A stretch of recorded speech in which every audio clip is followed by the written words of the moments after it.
guys, welcome back, and today I'm going to be reviewing Solid Snake's final adventure, Metal Gear Solid 4, Guns of the Patriots. And where do I start with this game? This game is such a mixed bag on every single level, practically. I mean, it's like, I like it, but then I don't. I find it entertaining, but then I find it repetitive and a little bit on the boring side. I find the cutscenes beautifully done, and the cinematic value skyrocketing, but then I find it a little bit overbearing. I mean, it's such a mixed bag on every single level. I mean, I like this game, and it's a very fun entry to the series, but at the same time, it's kind of not up to par with the first five, moreover, games.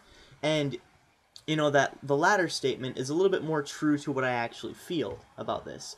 I mean, it's not as good as Metal Gear Solid 1, 2, and 3, or the first two Metal Gears, but, well, maybe better than the first two Metal Gears, but I mean, like, those were sprite-based games, 8-bit and, you know, out of their league, so it'd be unfair to compare this to the first two games in the series, Metal Gear and Metal Gear 2 Solid Snake.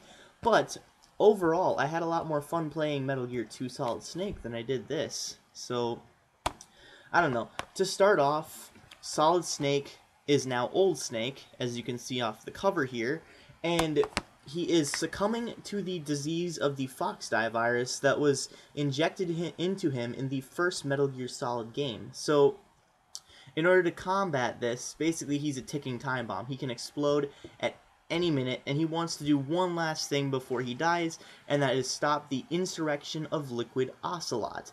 And Liquid Ocelot is a combination of Ocelot and Liquid Snake from the first game. Revolver Ocelot, Liquid Snake. So, basically, to start off, the way this story is told is a little bit, it's through various acts. That's what they're called. It sanctions off the game into chapters. And, you know, at the same, I like it, but at the same time, it's kind of like, it doesn't feel like it's being divided up at all. It feels seamless, actually. I really enjoy it. I mean, I wouldn't really care if they had it as one game like the other games had, or divided it up into chapters like this, because they do a really great job. I mean, hell, even Metal Gear Solid 3 and 2 and 3, both of them had chapters. It only had 2 chapters, though, so, and they were both very long, except for the tanker one and Virtuous Mission. But my main point is, it's pretty seamless. I like how they divide it out. Overall, the gameplay, they revamped the control scheme, and the controls, in my mind, in the first 3 Metal Gear Solid games, the first 5 games, I'm not sure about the MSX controls, but I can judge based on the PS3 controller, on the PS2 controller, for the revamped versions of Metal Gear 2 Solid Snake and Metal Gear 1. But, you know, again, seamless. It fits. So I love the control scheme in those. This one, it kind of feels like a first-person shooter a little bit, literally, because you can press the triangle button, and it is a first-person shooter. You can walk around in first-person view and shoot people. And sometimes the AI is so smart that it's unavoidable. That conflict is unavoidable. One thing I actually didn't really like that much is there's not that much stealth. You can basically go through the entire game and just kill as many people as you possibly can, and, you know, just go through it. But one thing that I do like is the game is very passive in its nature. It doesn't tell you to kill people. It doesn't go out of its way to say, you have to kill this person, you must kill this person. The only time that it really forces you to do so is in the motorcycle chase. And a little bit after you meet Meryl. You meet up with Meryl, and she basically says, oh my gosh, these soldiers are coming in here. We have to kill them. We have to get out of here. We have to escape. And basically, it's life or death situation. It's never going to say, hey, Snake, see that soldier over there? He's not hurting anything. Yeah, go kill him. It's never going to say that. It's Metal Gear Solid. Overall, this game is a large departure from the previous games, and it's more of a first-person shooter, third-person shooter, and usually this is the game that people like to pick out. If they're going to make fun of Metal Gear Solid, they're going to make fun of this one. They're going to point out this one and say, Metal Gear Solid 4, that's a good movie. You like Metal Gear Solid? Yeah, it's a fucking movie. No, it's not. It's an immersive experience that everyone should have. So, in my opinion, at least. In my humble opinion. But, anyways, pretty okay effort. by Kojima. Even Kojima said he really didn't feel like this game was up to par. Some things that could have been worked out was Drebin's character. I really didn't like Drebin's character, and his monologues, and the Beauty and the Beast unit was just kind of there. I mean, they didn't really give a cohesive backstory to the Beauty and the Beast unit, aside from the monologues that Drebin goes into that I couldn't even stomach the first time through. I kept skipping them because, to me, the Beauty and the Beast unit was... I mean, they had some pretty fun boss battles, don't get me wrong, but their backstory was just... I don't know, it's just uninteresting. It was boring. It was just, you know, on top of the 45-minute... No, I shit you not, I timed it. 45-minute long cutscene, and that's just one of them. You have to listen to monologues of the Beauty and the Beast unit. No thanks. I'm just gonna skip that shit, you know?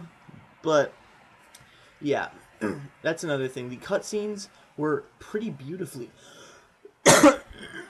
Excuse me, as you've seen in my last review of Disarm the Descent, I am losing my voice, so I'm gonna drink some coffee here.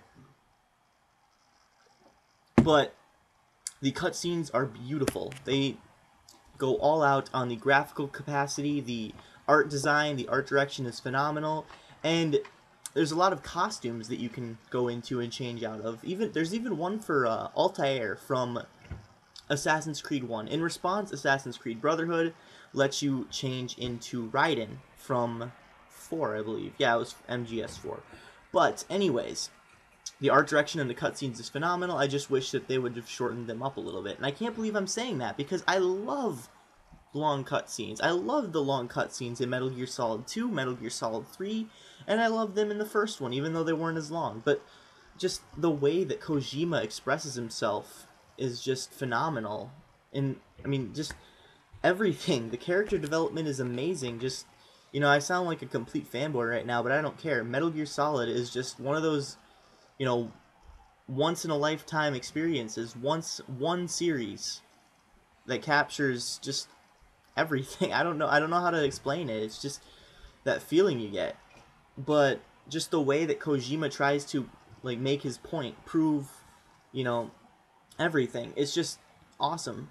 The art direction and everything in the cutscenes is great. And I'm rambling. So, but in Metal Gear Solid 4, it just drags on to the point where you just want to shut the game off or skip the cutscene, watch it on YouTube later, do something like that. And it gets really repetitive. Another thing that I really didn't like were the inclusion of the geckos. What the fuck? I mean, they are bipedal mechanical cows walking on two legs that moo every time you shoot them. I mean, what the fuck? I mean, what happened to the badass ciphers and the Metal Gears and Ray and those guards in the floating platforms? You know, helicopters. What happened to all that badass artillery? What happened to it? Now we get, you know, mechanical walking two-legged cows. Why? One thing, though, that is really good out of the artillery, out of the mechanics, out of the robotics that come out of this game are those little ball things that have, like, 3 legs. I don't know the name of them. I haven't played Metal Gear Solid 4 in, like, since last year, actually, when the trophy patch came out. But I really do like that. Those little ball things that just, like, try to grab onto you, latch onto you. And they're found in Shadow Moses. Yes, you get to return to Shadow Moses. That was my favorite part in the entire game, was just returning to that amazing snow-drifted island and just seeing it 9 years later. What has happened in the last 9 years? 10 years, actually, in real time, but 9 years in Solid Snake's time. So, what happened to it? It's run down. It's got a lot more snowy, it's more windy, and you need the IR goggles, the thermal vision on your Solid Eye to even see anything. And I really liked the inclusion of that. It made it seem more realistic, more surreal.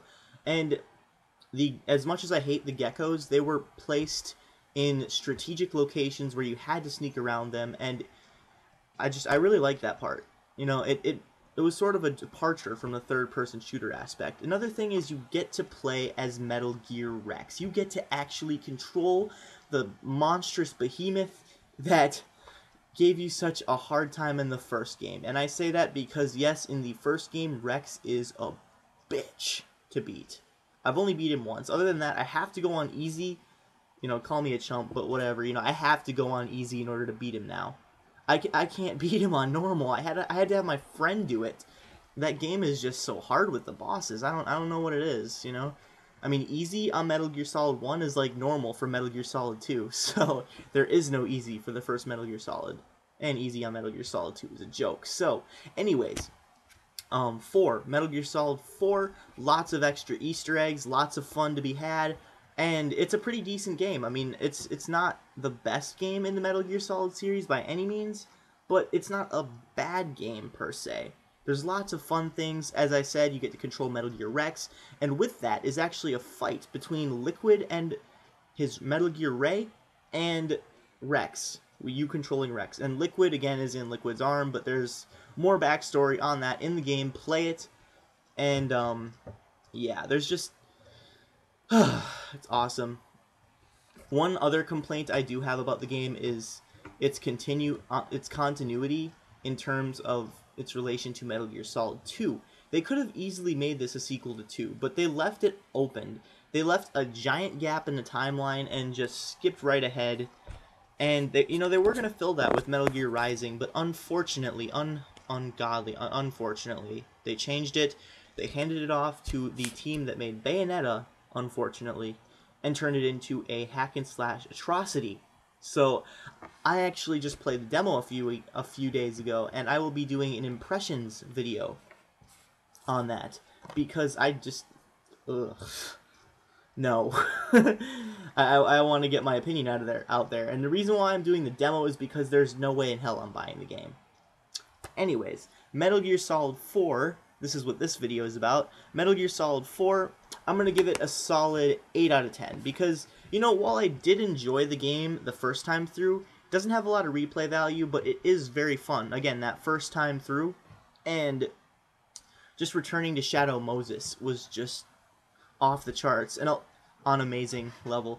But there are a few other things, like the Easter egg, time to change the discs. I'll let you guys play the game and figure out what I mean by that. But if you have, then you'll know what I mean.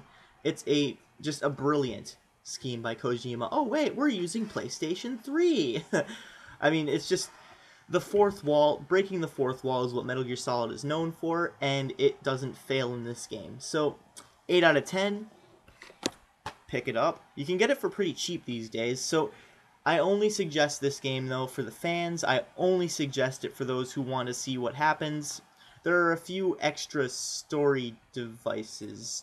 Johnny Merrill, yeah, no. I refuse to believe that ever happened. I refuse to believe that ever happened. But, pick it up if you're a true fan. And only pick it up if you've played the other ones. Otherwise, this game won't make much sense to you. So, 8 out of 10. Thank you for watching. This is Midnight Strike 3625. Keep calm and rock on.